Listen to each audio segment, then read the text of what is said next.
When you are in the state that I'm talking about, what from the former point of view would have appeared to be nothing more than ordinary everyday life is suddenly seen to be a magical process. Absolutely weird. So that you can see that you might be just rubbing around in some ash. It becomes perfectly obvious that that's the whole point of the universe.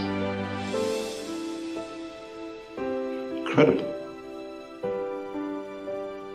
I mean, it's all there. Infinity in the grain of sand and everything. That's it. And you look at other people rushing around and people going about their business every day, serious, I've got to get there, I've got to make this thing. And they're quite mad.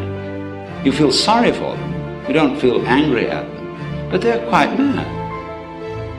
They don't realize that now is it. That's where it's all going, as well as where it all comes from. The Alpha and the Omega is now. The whole surround of us is completely magical.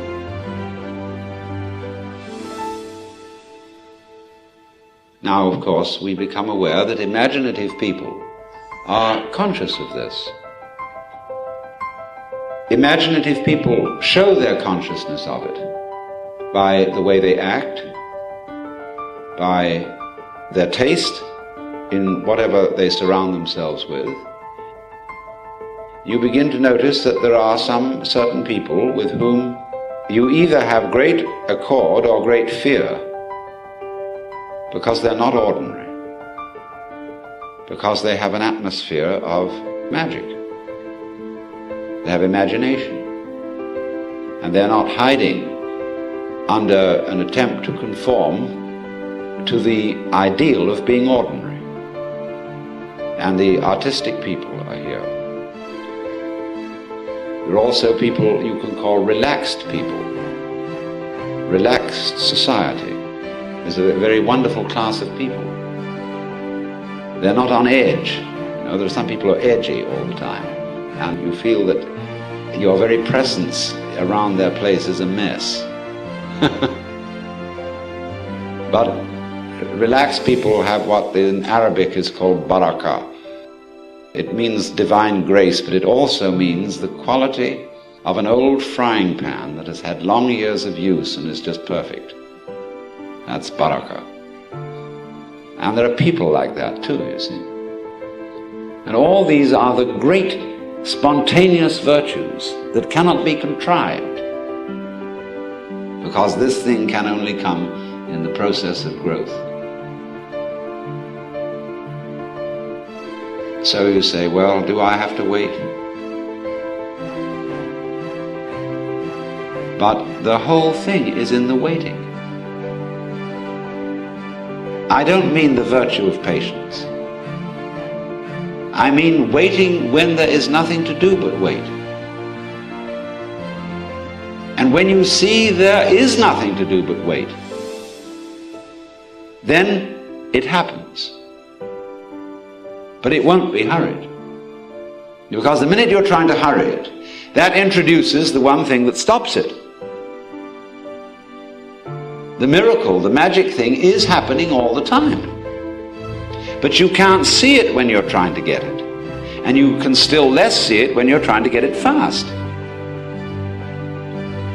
So there is no alternative but to go through the point of you can't get it at all. You are going to be you. The same slob you've always been. See? You can't change it. And all your good resolutions are just bombast. And then you start to be real.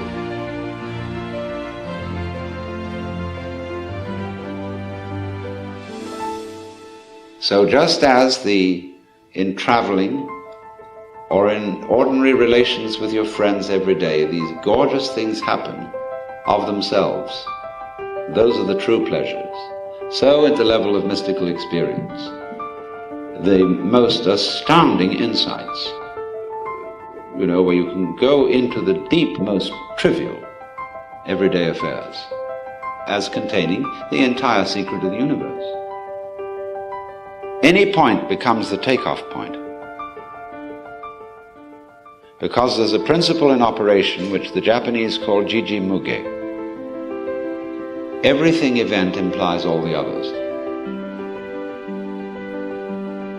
And here, in this way, you begin to see that that is actually so. Because you see, there are no separate things. It's all a single unified process, no longer divided into the voluntary and the involuntary, the I and the you, or the I and the it. Because it is the big happening, which is neither voluntary nor involuntary, which is neither free nor determined. All these are mere ideas about it and about.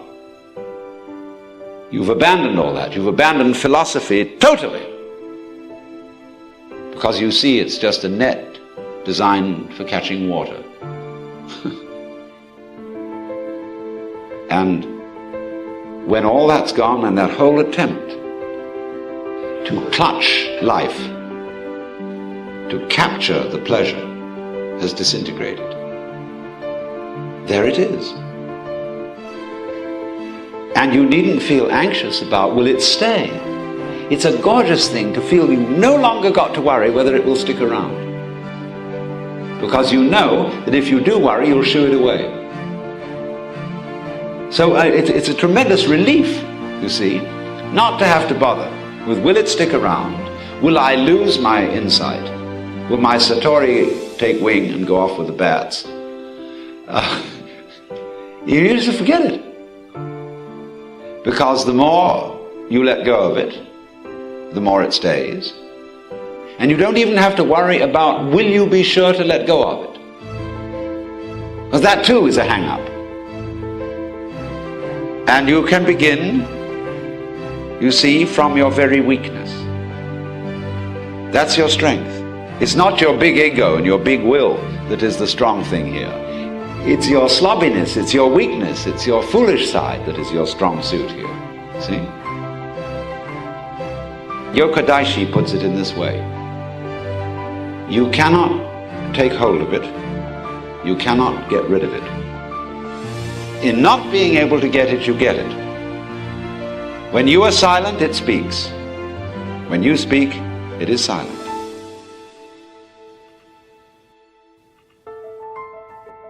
The great gate is wide open, and nobody obstructing it.